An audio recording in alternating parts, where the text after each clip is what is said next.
Okay, in an attempt to make all three of my classes actually one continuous course block, I want to give you just a little bit of Python help. I think this is a valuable thing for engineering students to have in general, is just a little bit of computer coding. I don't particularly care what language it is. The reason I picked Python is one, because it's easy, and two, because it's pretty common. This is a website called repl that you can go make a free account at, and it'll save your computer code.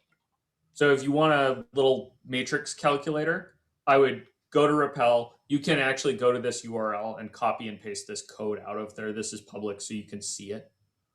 I'm going to fiddle with it a little bit to show you what it does, but none of it's particularly surprising. Do you guys all know the idea of computer code?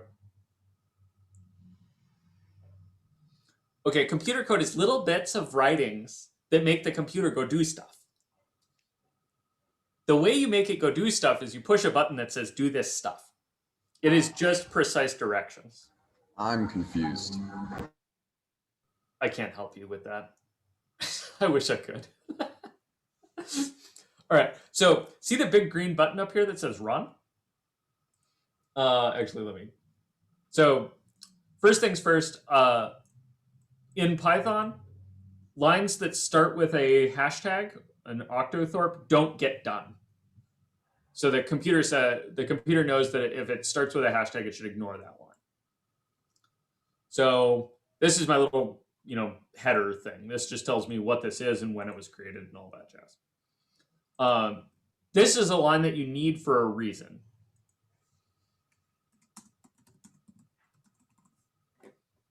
What that does is that goes out to the gods of Python and collects a thing called NumPy, which is just a math module. So it goes out and gets the idea of doing math. You guys good with that? Okay. Little blocks with triple ticks also don't get done. So this also doesn't get executed. So this is how you make a matrix. It's called an array. It's got some really specific, there's parens, and then there's brackets, and then inside the brackets are the rows. If you run this, you get no output at all, because it made a matrix, it called it A, and then it didn't do anything with it. You guys with me on that?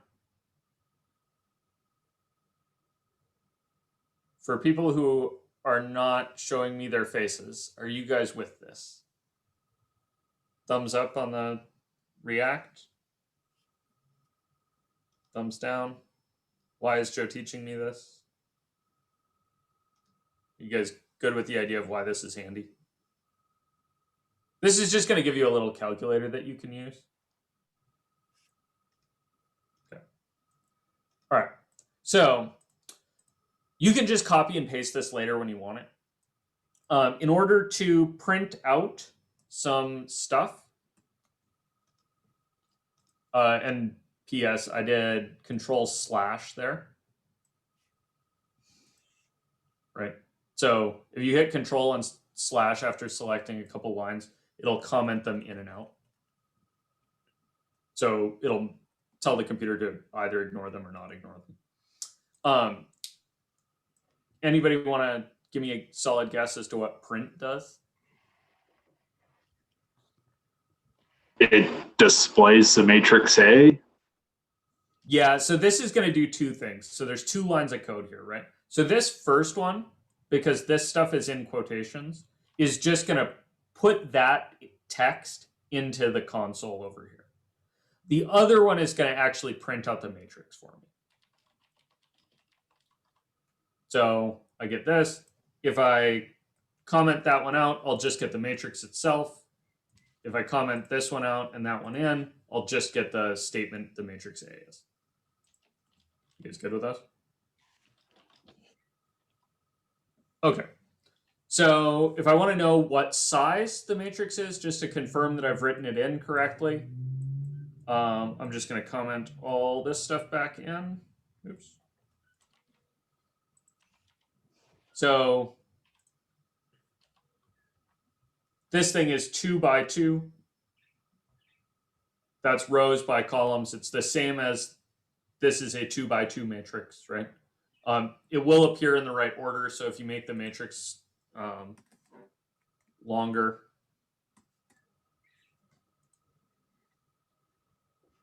you'll get that it's 2 by 3. You guys with me?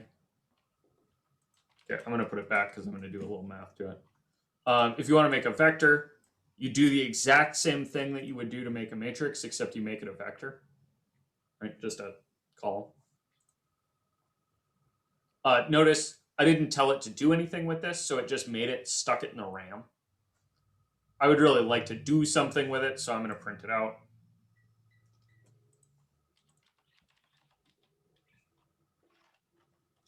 Good questions. Thanks. Okay, here's another matrix called B.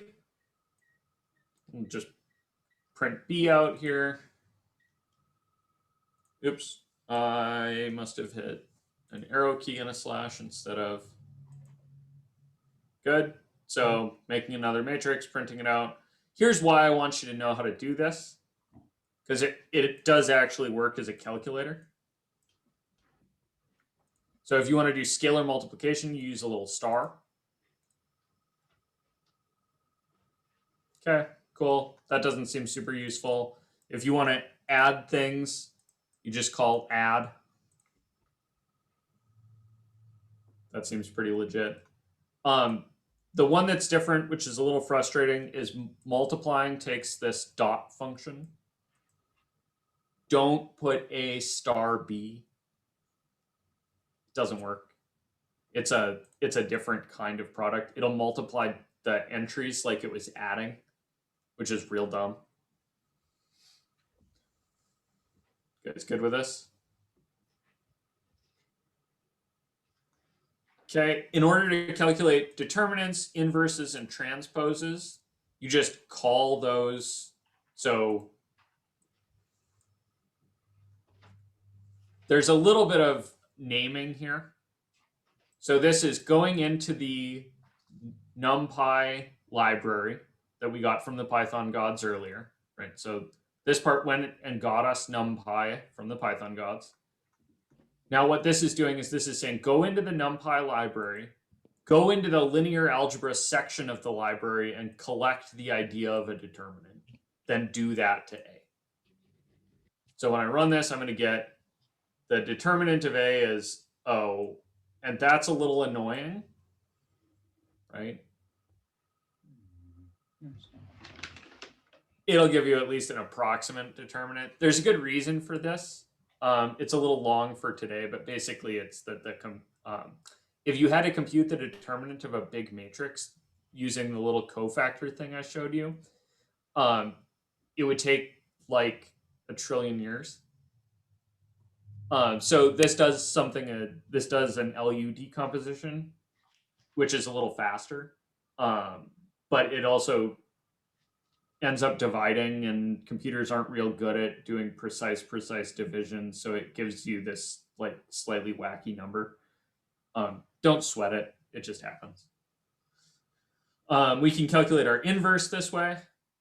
We go to the NumPy library, we go to the linear algebra section, we get the idea of an inverse, then we do that. If we want the transpose, which is just swapping the rows and the columns, so this is like flipping a matrix over the diagonal, which is actually a really handy trick. We just go to NumPy and get the transpose. It's not in the linear algebra library. You guys with me on this? Okay, this has been your very brief tutorial on using Python as a calculator. I encourage you to make a little repl account and then just copy and paste this in there. And then you can comment in or out whatever you need, so you can use it to check your calculations if you want. Cool? Okay. Grayson, do you have any software engineering things you want to add? Not really. Naming your variables is important, and using the correct name, because otherwise the computer will have no idea what you're talking about. So the reason A is in all of the functions that he's using is because he named the matrix A earlier. Yeah, that's a good point.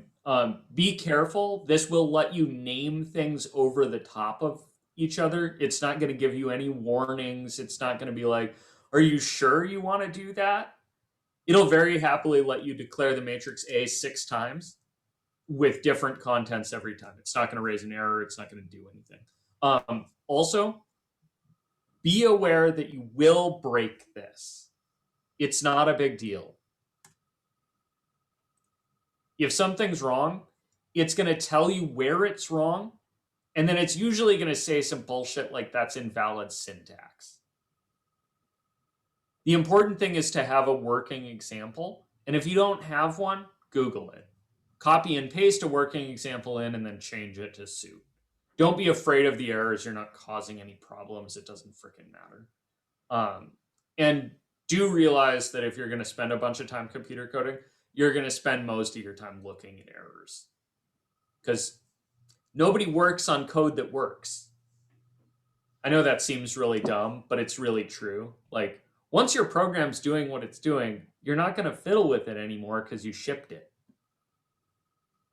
It's one of my kind of perennial things that I see students get frustrated by in computer coding is they're like, all I ever see is errors. It's always errors. It's never working. Like, yep, that's kind of how it goes. Like, it's like carpenters don't work on finished cabinets, right? They're always like building something because it's not done yet. This is part of the process.